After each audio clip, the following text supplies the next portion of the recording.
간단한 자기소개 부탁드릴게요.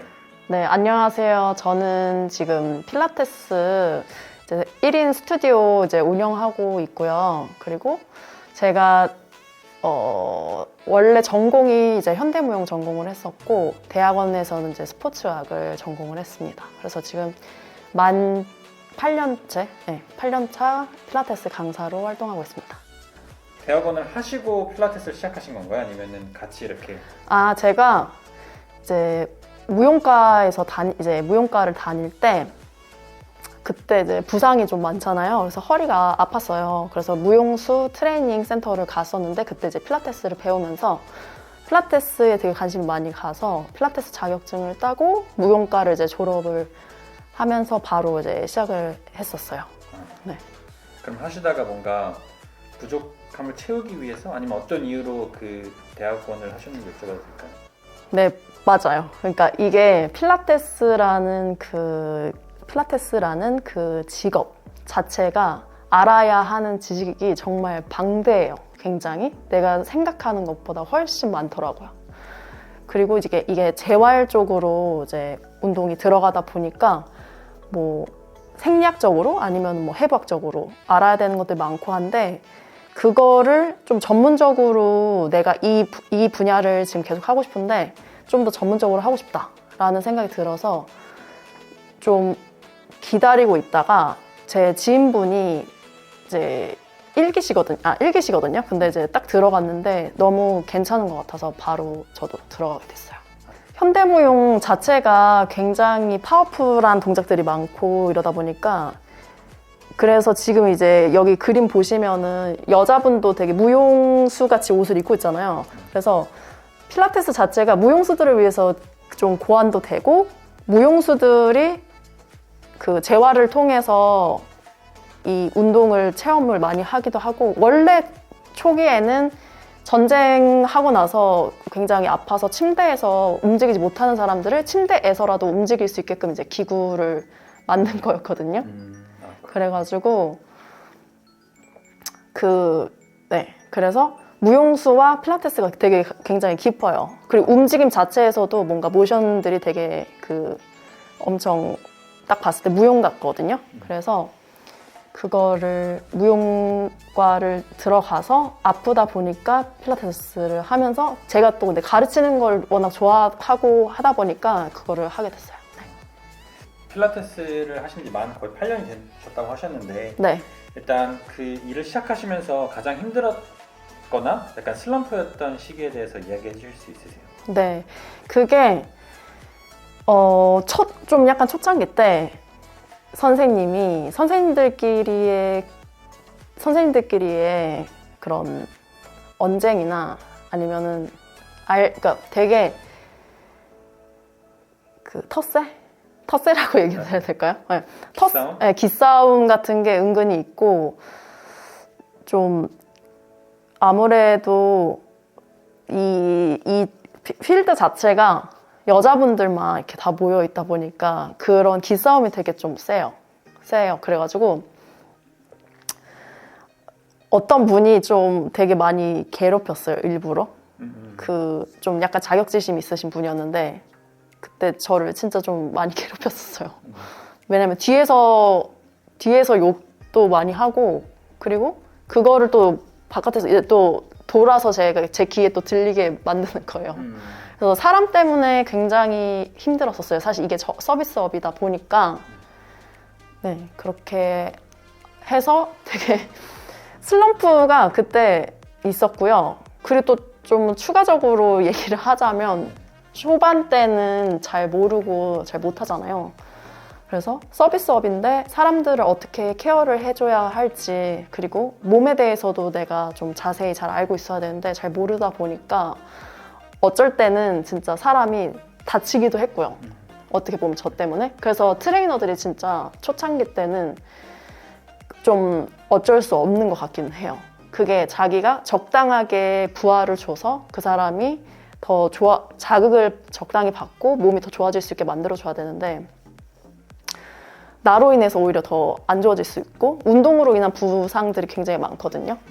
그래서 그때가 힘들었었습니다. 근데 사실 운동이라는 거는 경력이 쌓임에 따라서 내가 이 눈썰미도 생기고 확실히 그 사람의 체형을 봤을 때 이 사람이 어떤 운동을 해야 되는지 그리고 이 사람이 어느 정도의 부하를 감당할 수 있는지에 대해서 알 수 있고 또 테스트나 이런 것들을 이미 머릿속에 있다 보니까 네.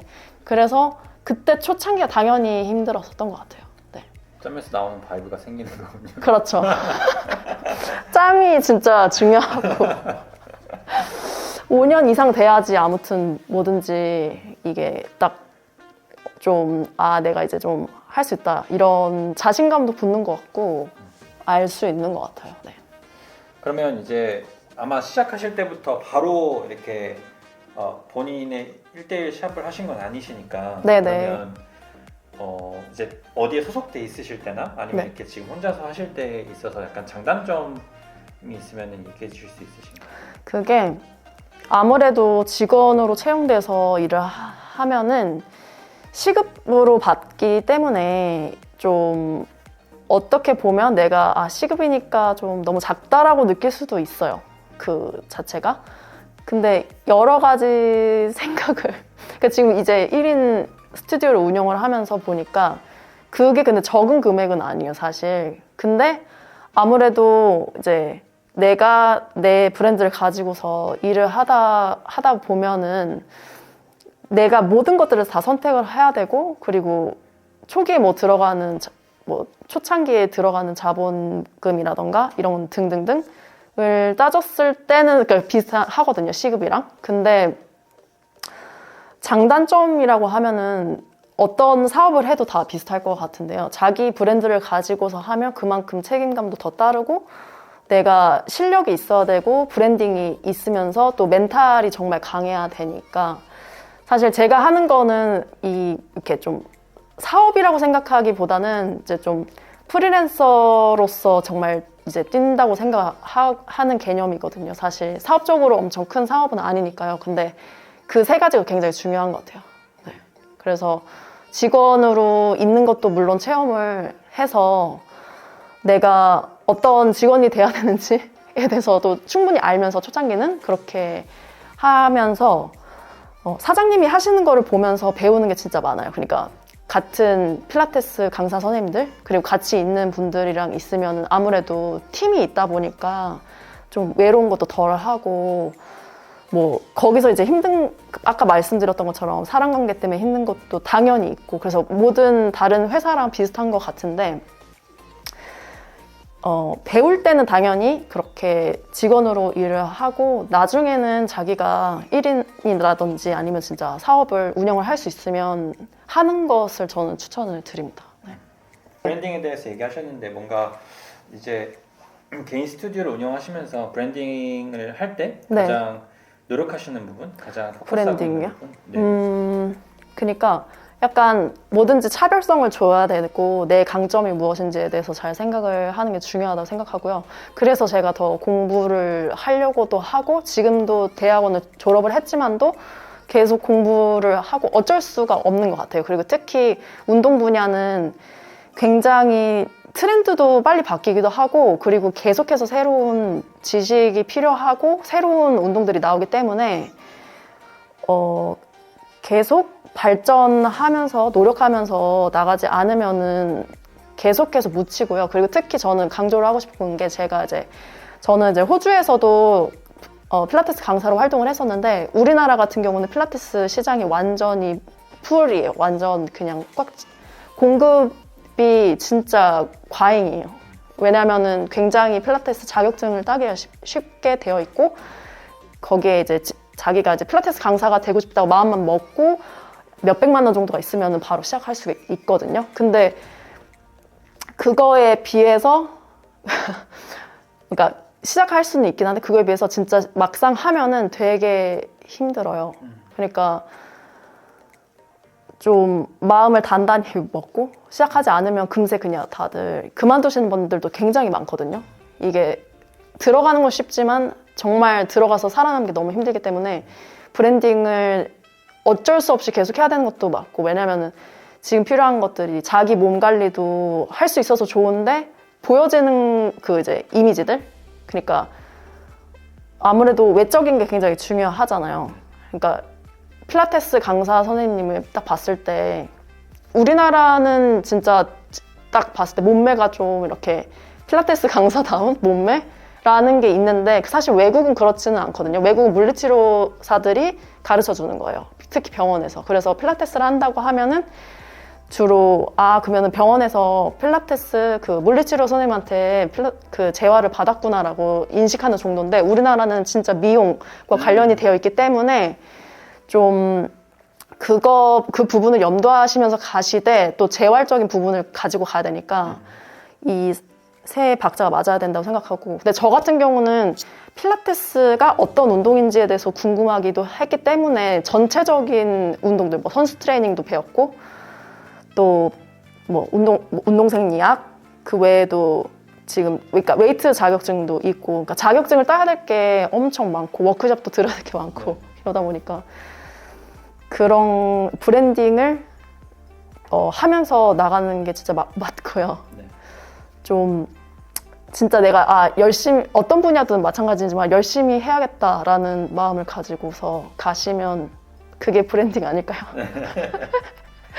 좋은 네. 브랜딩의 방법. 그러니까 쉬지 않고 계속 자기 개발을 해가면서. 네, 그래서 사실 어떻게 보면은 운동이라는 것 자체가 또 가지고 있는 특징이 막 돈을 진짜 잘 벌 수 있는 그런 직업이라고 생각하지 않고요. 그냥 진짜 자기 몸 관리를 잘 하면서도 내가 스스로 운동하면서도 또 다른 사람이 나로 인해서 진짜 정말 그 몸이 좋아지는 걸 보면서 진짜 뿌듯하거든요.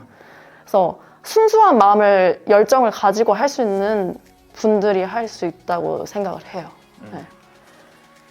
학교를 졸업하시고 나서부터 지금 네. 상황까지 한번 뭔가 이제 과거를 바꿀 수 있는 기회가 있다면 뭐가 있을지. 그 물리치료 학과도 좋은 예시긴 한데 제가 이제 생각을 해봤을 때는요. 저는 움직임 자체에 대해서 굉장히 그거를 파고 있거든요. 그리고 내가 스스로 어떻게 움직여야 되는지에 대해서 이미 다 알고 있고 그거를 어떻게 조절을 해야 되는지 알면서 이제 몸에 대해서 더 깊이 이제 파고들고 이론적으로 알게 되니까 사실 학과를 바꾸고 싶다는 생각은 좀 안 들고 대신에 외국에서의 그 경험을 좀 약간 더 어릴 때로 바꾸면 좋을 것 같다는 생각을 해봤어요. 그래서 제가 이제 나갔던 게 28에 나갔었거든요. 근데 한 26쯤에 나갔었으면 더 보이는 눈이 더 트이지 않았을까? 근데 물론 그때는 좀 받아들이는 게 더 힘들었을 수도 있어요. 근데 물론 그냥 생각일 뿐이니까. 그래서 많은 분들한테 진짜 저는 얘기를 드리고 싶은 게 우리나라만 과잉인데 다른 나라는 사실 진짜 과잉이 전혀 아니에요. 그래서 필라테스라는 그 운동에 대해서 왜냐면 다른 나라 같은 경우는 운동 종류도 워낙 많고 사람들이 그래서 즐기는 스포츠도 더 다양하고 하거든요. 실내 말고 실외에서 할 수 있는 게. 근데 그 필라테스가 진짜 뭔지에 대해서 좀 알고 싶으시다면 외국에 나가서 좀 돈을 들여서 투자를 해서 나가서 배우는 것도 좋고요. 워크샵 그것도 좋고 거기 직접 일을 할 수 있다면 하시는 것도 진짜 추천드려요. 그래서 영어 공부가 진짜 영어 공부는 정말 기본이라고 생각을 하고 왜냐하면 우리나라 한 걸음만 발짝 뛰면은 그냥 무조건 영어를 써야 되는 거잖아요. 그래서 우리나라는 뭐 취업률도 너무 낮고 이렇다 하는데 저는 진짜 얘기를 하고 싶은 게 무조건 밖으로 나갔으면 좋겠어요. 제 친구들한테도 저는 주변에 나가라고 얘기를 하고 많이 물어보거든요. 어땠는지. 왜냐면은 뭐 여자 혼자 거기 가서 하면은 뭐 무섭지 않았냐, 뭐 어땠냐 이렇게 하는 반응들이 있는데 그러니까 나는 못할 것 같아. 나는 같이 파트너가 있으면 같이 갈 수는 있을 것 같아. 이렇게 생각도 하시는데 일단은 나가보시면은 저 영어를 못하거든요, 잘. 근데 영어를 못해도 나가시면은 진짜 얻는 게 더 많으니까 나가셨으면 좋겠어요. 비슷한 업계에 일을 준비하시는 분이나 이제 어떻게 보면 후배들한테 이제 해주고 싶은 조언이 있으실까요? 일단은 필라테스 강사는 그러니까 그 클라이언트들의 반응에 굉장히 예민하게 반응을 하는 게 중요하고요. 그러면서도 좀 타이르면서 이렇게 선배나 언니처럼 또 혹은 엄마처럼 끌고 갈 수 있어야 돼요. 그래서 적당하게 카리스마도 있어야 되고, 그러면서 지식적으로 계속해서 공부를 하고 이 사람에 대한 애정을 가지고 이 사람 몸이 어떻게 바뀔지, 그리고 이 사람 몸이 어떤 거를 원하는지에 대해서 충분히 이해하면서 계속 보면서 나아가야 되거든요. 집중하면서. 그래서 의사들은 이제 환자들의 병을 고쳐준다면 필라테스 강사들은 그 사람의 마음까지도 치료를 해주는 게 필요해요, 사실. 그래서 운동만 가르쳐 주는 게 아니고 진짜 마음을 같이 이해를 시켜주고, 오히려 진짜 좀 약간 상담소 같을 때도 있어요, 이게. 그리고 왜냐면 그 몸과 마음이 굉장히 연결이 되어 있어서 몸이 안 좋으신 분들은 마음도 좀 안 좋으신 분들이 많거든요. 그리고 마음이 아파서 몸이 아픈 경우도 있고, 그거를 이제 직접 봤었어요. 그 어떤 클라이언트 분 중에 시댁 얘기만 하면 진짜 안쪽 허벅지가 막 사시나무 흔들리시듯이 막 흔들리시는 분이 계셨었거든요. 그거 보면서 진짜 느꼈어요. 이런 신경이랑 이런 것들이 다 연결이 되거든요. 그러니까 좀 그렇게 케어할 수 있는 마음을 가지고, 그러면서도 내 몸도 진짜로 움직여서 그 사람이 어느 정도 부하로 할 수 있는지에 대해서 체크를 적당히 하면서 갈 수 있는, 그렇게 한번 뭔가를 한다면 프로페셔널하게 하실 수 있었으면 좋겠고, 계속해서 노력하면서 운동도 하고 공부도 하시면서 나아가셨으면 좋겠습니다. 네. 네, 감사합니다. 감사합니다. 오늘 인터뷰 이렇게 응해 주셔서 감사하고, 뭔가 제가 필라테스를 전혀 모르지만 뭔가 도움이 될 것 같아요. 필라테스 그래서 하셔야 돼요, 이제. 한국에서의 인식이, 필라테스라는 거의 인식이 그러다 보니까 남자가 그래 나 필라테스 한번 해봐야겠다 이렇게 하기에 마음 먹기가 쉽지 않네요. 이게 아무래도 너무 여자들이 하는 운동처럼 이게 이미지가 되어 있어서, 그쵸? 근데 전혀 사실 그런 게 아니거든요. 그리고 저는 이제 외국 나가서 조금 더 이제 진짜 이게 맞는데라고 생각했었던 게, 레깅스를 입고 다녀도 엉덩이를 가리고 다니지 않아요, 전혀. 왜냐면 그냥 몸은 몸이기 때문이에요. 그 몸을 봤을 때 이상한 걸 떠올리면은 그거가 더 너무 이상한 거고, 솔직히 우리나라가 좀 성적으로 되게 보수적이잖아요. 그래서 그런 것도 있지만, 너무 뭔가 이렇게 몸이라는 거는 그냥 진짜 몸이거든요, 몸. 정말. 그래서 그렇게 된 인식을 바꾸려면 사실 성교육을 다시 시작을 제대로 해서, 그쵸. 아기부터 할아버지까지 진짜 그리고 여자들도 마찬가지로 성교육을 다시 좀 받아야 된다고 생각을 하고요. 이 부분에 대해서는. 그래서 사실 뭐 누드비치도 되게 많잖아요, 외국에서는. 그러니까 그냥 진짜 몸일 뿐인데, 그렇게 생각하는 거 자체에 대해서 인식을 바꾸려면 진짜 그게 바뀌어야 된다고 생각해요.